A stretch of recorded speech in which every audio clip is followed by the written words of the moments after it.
ay rated PG. Patnubay at gabay ng magulang ay kailangan sa mga batang manonood.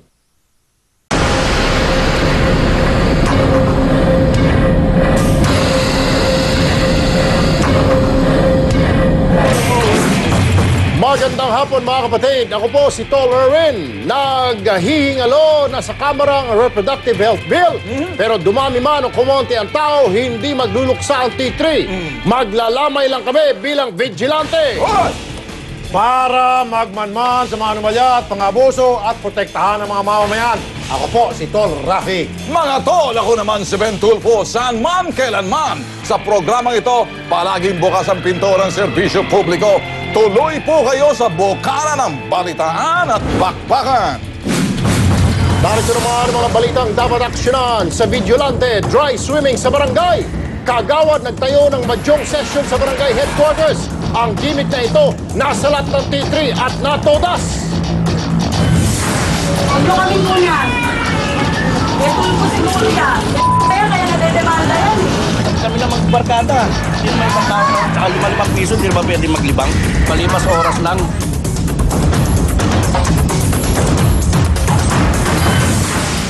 Only in the Philippines, isang kapitan ng barangay, tutong kapitan dahil kapit tuko raw sa pwesto kahit talunan na. Hey! Eto mga tol, mas mahal pang nilaklak na alak ng pampalakas loob. Snatcher na lasing, timbog. Pero halaga ng loob ng kanyang bag na inagaw, kulang pang pambili ng long neck na lamang 50 pesos lang. Sa paborito nyo, what's wrong with this video? Ang nakakainis at nakakatuwang kwento ng ilang pedestrian lane sa van. Ito naman, nakakamangha at nakakaawa. Nolang edad, 116 years old na, pero nabubuhay mag-isa, damay ng T3. At sa Attorney on Call, iba't ibang problemang legal ay dinudulog kay Attorney Mel Santa Maria. Action na natin live, balitaan at serbisyo publiko, umpisa na!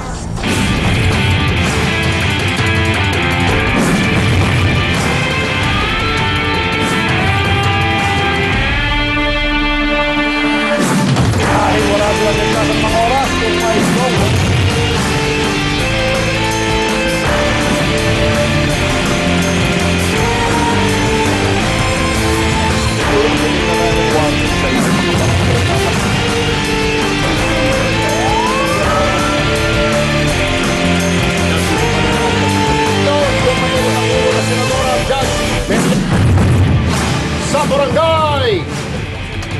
Sa Barangay 111 Caloocan, Tol Erwin akin to. Isang kagawa na nagtayo raw ng barangay outpost para malapit lang sa lugar na kung saan palagi siyang may medyong session. Naku! Pero pagbunot at pagsalat ng T3, todas sila. Yun! Balot pa rin ng takot ng humarap sa aming kamera impormanteng si Pedring. Isang kagawa daw kasi sa Caloocan ng pasimuno sa kakaibang libangan na nagaganap sa tabi pa mismo ng barangay hall. Nakikita ko sila nagmamadyong doon sa barangay hall namin. Pasimuno si Kagawad Alex Abad.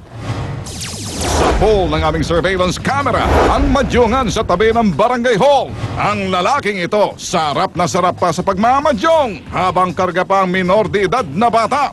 Ayon sa informante, ang lalaking nakasandong puti ay si Kagawad Alex Abad.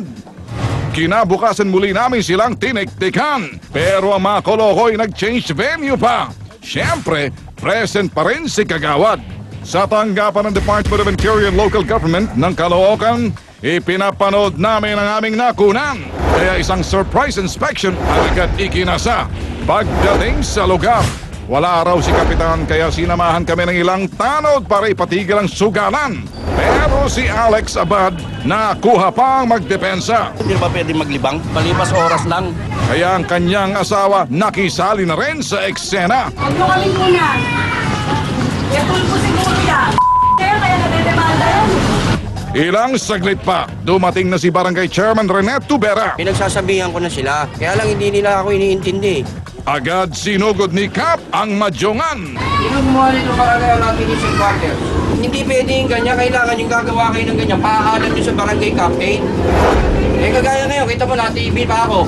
Hindi kasi tambayan namin kasi to. Ano lang, pagkatuwaan lang na Sa bandang huli, nagdesisyon na si Kapitana burahin ng tambay nila Kagawad Alex Abad.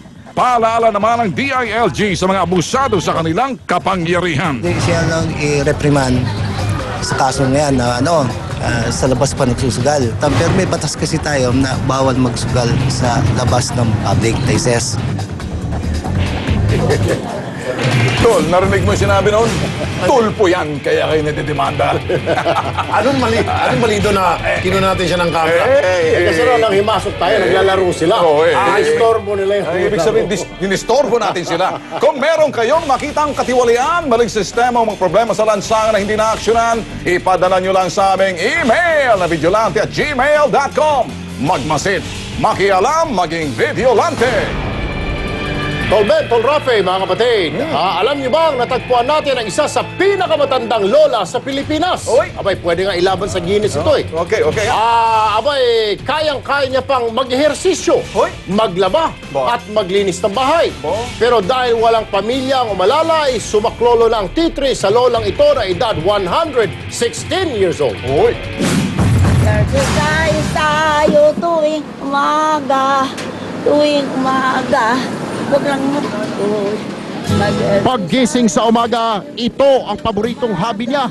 Siya si Lola Fatima Santula sa edad talagang lolang-lola na dahil 116 years old na siya.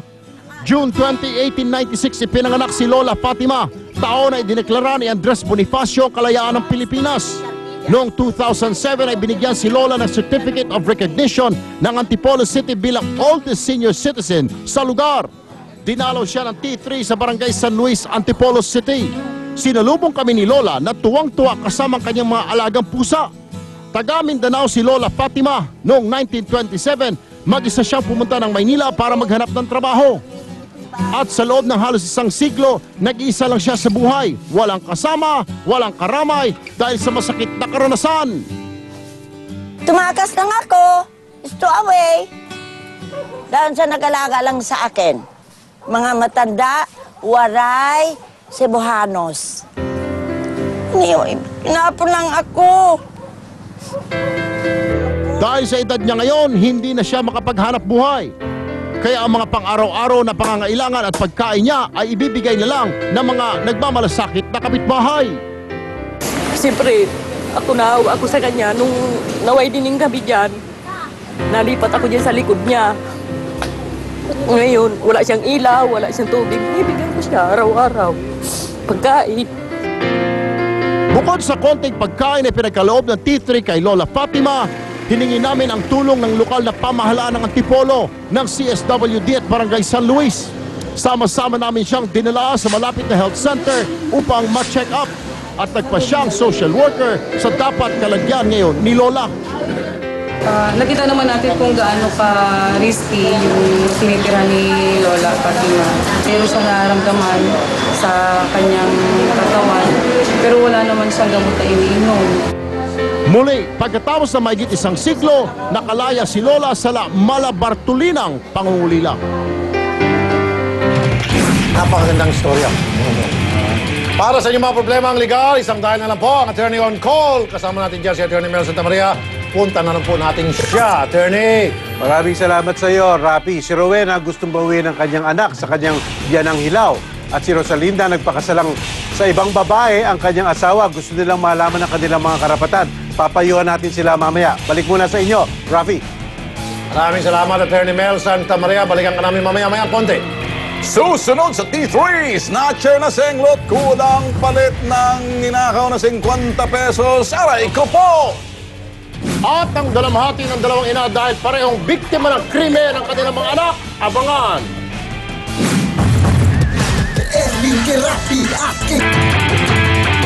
Don't go away.